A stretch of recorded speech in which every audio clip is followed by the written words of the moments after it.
Hello, everybody. Welcome back to Best of Us Investors. Today, we have a very special guest. My name is Jacob Braun.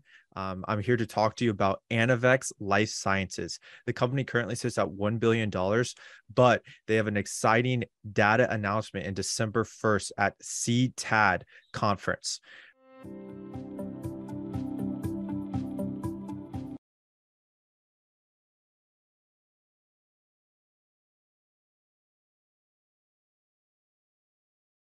So it currently sits at $1 billion, but based on this announcement, it could very much go up a lot or it could fall.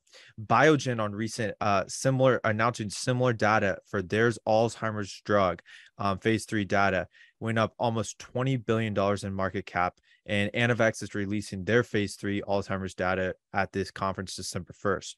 So to talk further about this, we have Seeking Alpha author Lane who that's going to be here with us. Lane, would you be able to introduce yourself and tell us a little bit more about you and your research you do? Great. My name's Lane Simonian. I'm a retired history professor.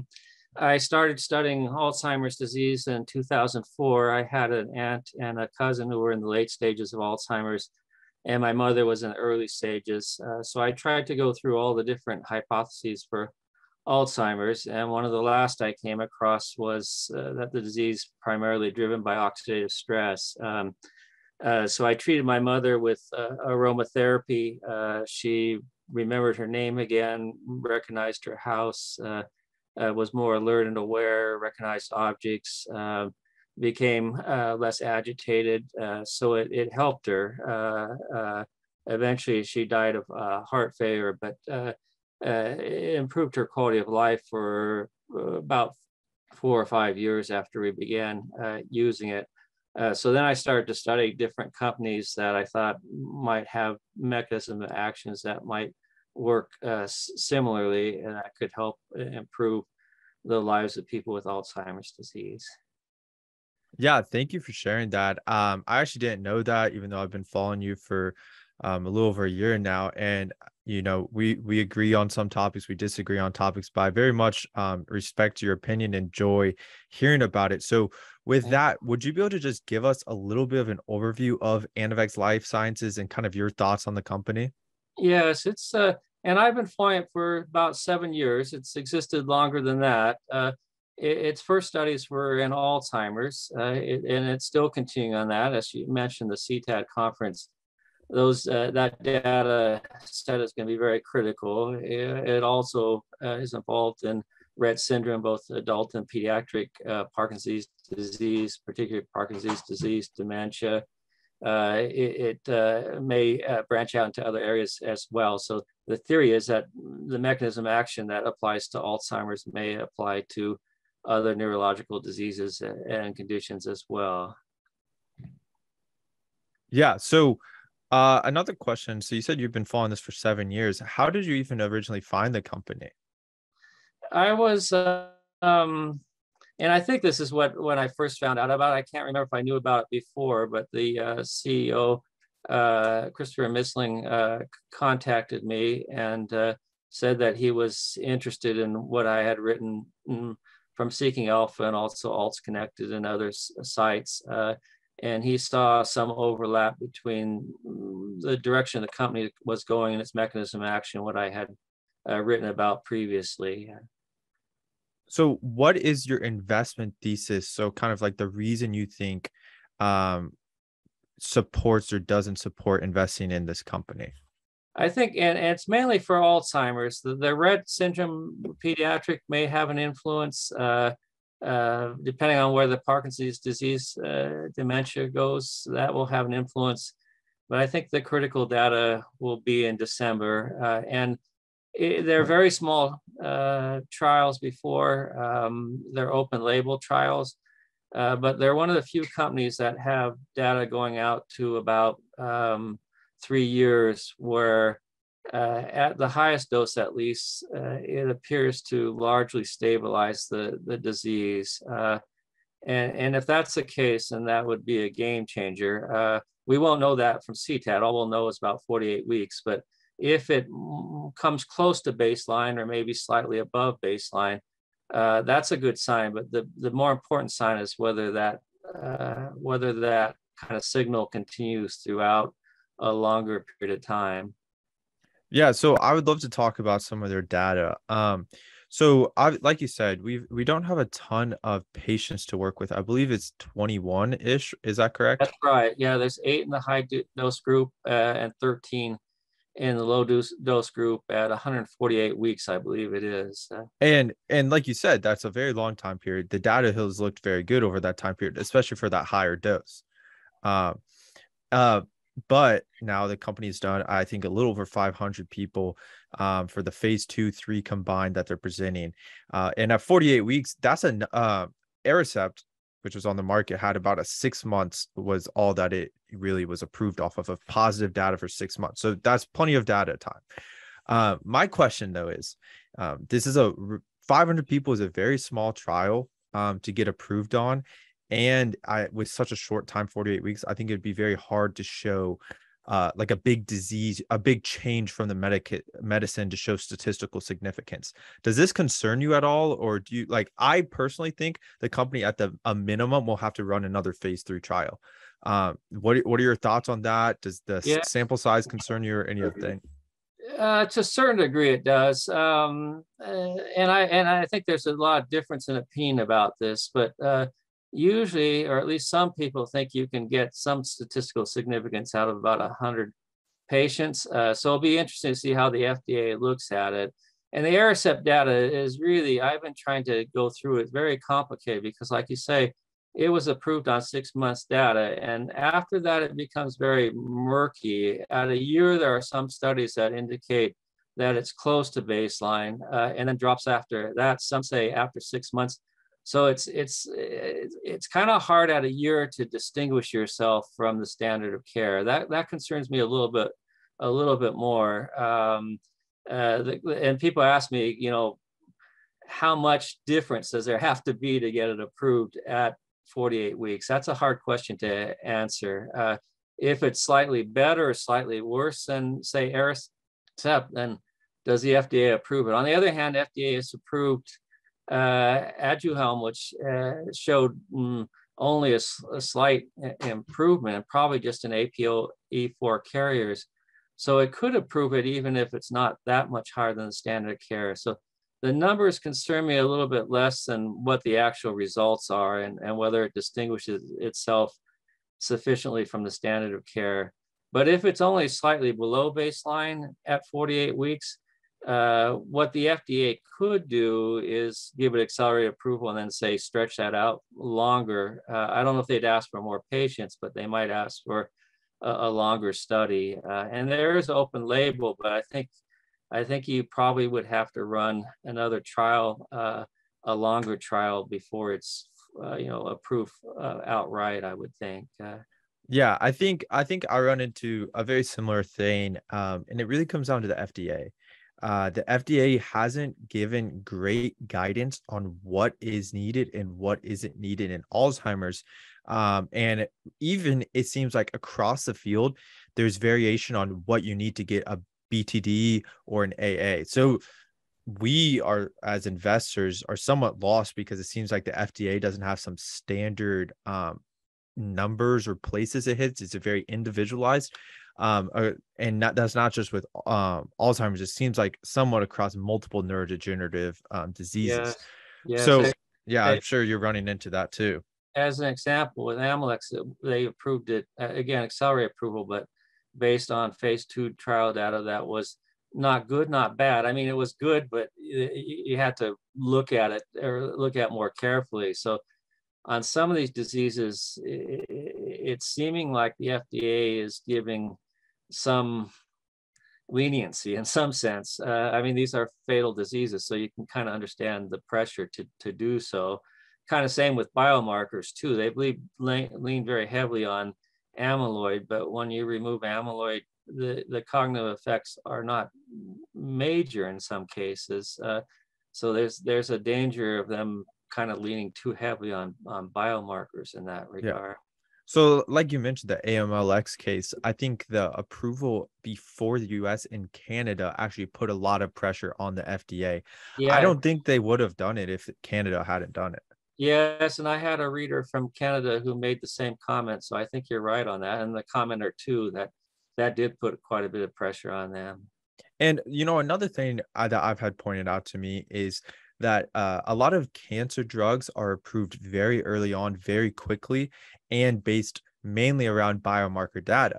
So, someone had mentioned maybe the FDA is starting to move more and more towards that. And Alzheimer's, um, yeah, that's yet to be seen. Again, like we've been talking about, it's very murky on what is required, and it's very Exactly. difficult to talk about hey, this will get approved or not until we see the data and we see how the FDA reacts to a couple more of these drugs. Right. Exactly. Yes. So I another question I want to ask, because in these things, these companies, financials are everything, and it's not a great market to raise in right now. So how do the financials of Anavex look? Is the company in a good financial position, or are they going to be looking to raise right now? It's relatively good, and I haven't looked. I think I looked at maybe the last quarter, but so I don't have a lot of details in my head. But they have the ability to complete trials, Okay. and that's a critical thing. And so I think it's probably going to be in the short term, maybe in the long term too. It's going to be all about results. The financing's there for the foreseeable future. So whether they can bring products to market, that's going to be critical to them or for them. Another thing I want to ask you about is a comment that I've heard and I used in a recent article is the solution to Alzheimer's will be a cocktail of drugs. Multiple companies and drugs will win from this. Do you agree with that, or do you think it's going to be more of a one bullet cures it all? That's a tough one to say. My hypothesis or idea is that you need something that does three things. One, that it limits the production of oxidants. Two, it intercepts those oxidants. Three, it reverses part of the damage to them. And that can be done through a cocktail drugs, or it could be done potentially with a single drug. One drug can do all three potentially. With Anavex, it's not clear.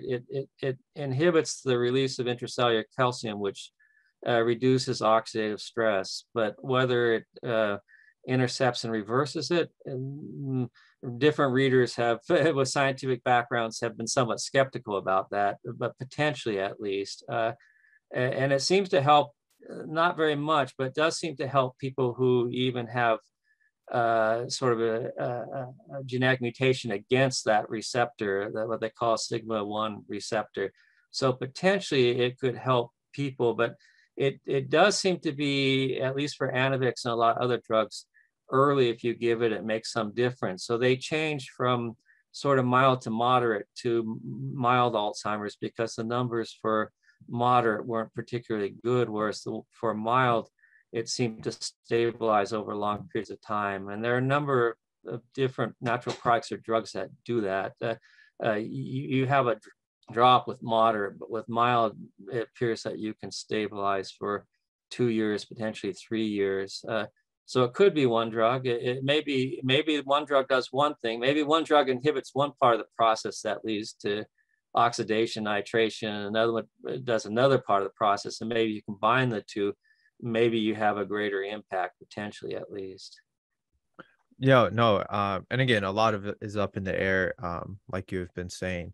Um, So what does an investor have to look forward to? I know we have the top line data. I believe it's specifically December 1st at CTAD Yeah. conference out in San Francisco.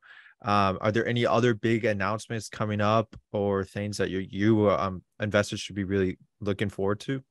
It's not clear when, but sometime. And I think the last thing I read was second half of this year, but I think they probably put that a little bit later for pediatric Rett syndrome.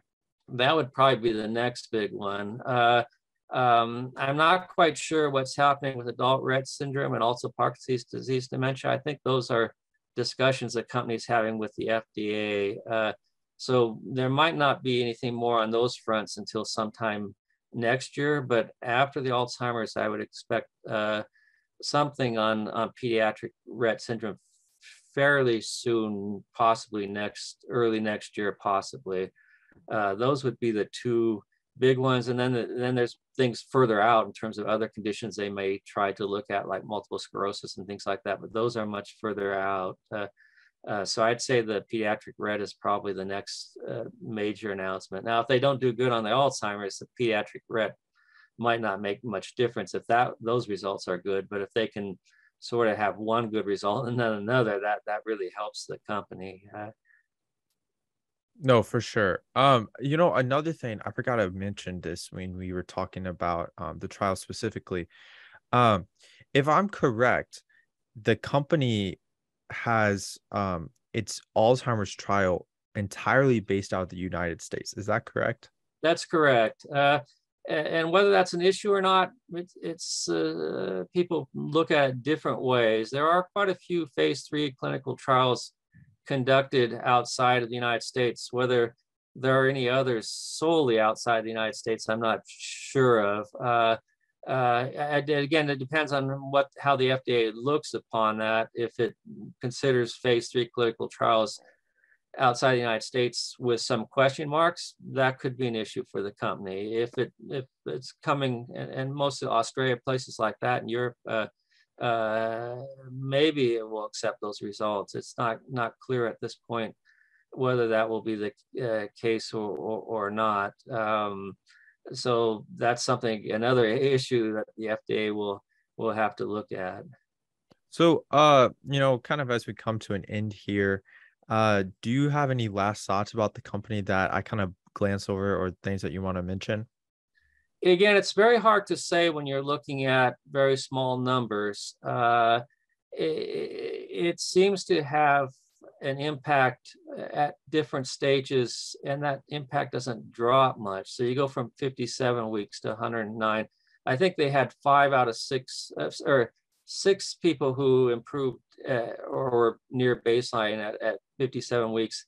And at 109 weeks, it was 5 out of 6. And then at the high dose, again, it was 8 out of 21. So it seems relatively consistent, but it's hard. You can't read a lot into things. People make lots of inferences, like they change something on the clinical trial that may be indicating they're not as optimistic, or people are coming from around the world. That must mean the results are good. I don't think you can judge it at this point. I think it was very helpful to the company, though, that it's presenting, because people know that the promise is going to be kept, that the results will be known by fall. And so all I can go on is previous results, which again, very small numbers, open label, but there's a certain consistency that suggests that the drug or drug candidate is affecting the course of the disease, rather than something like Aricept, where it affects it for 6 months to a year and then suddenly begins to drop off pretty steadily. So I think for those who are invested, it's just patience and a bit of nervousness, because those results, like you said, will either really help the company or probably put it in a very precarious position if the results are not good. No, for sure. And kind of a last thing here, how can people find you and the work that you do? That's a good question. I'm not sure if I should with my email, but my email is public record, so it's pretty easy to Well, find. what about your Seeking Alpha profile? Yes, that was the second thing I was going to say. They can go there, and there's ways. I not a lot, but I do get some comments. So probably the easiest way to start is to start there, and then if a person's interested in continuing the communication, then I could give them the email from there, which I have done. And a lot of people through those emails have pointed me to various companies and developments, and hope I've helped them in return to some degree. So that's the place that I would go to first, would be to contact me through Seeking Alpha.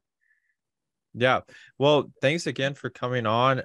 We're always happy to have guests, and you've spent so much time so in depth in these companies, and I think you can provide a very valuable insight.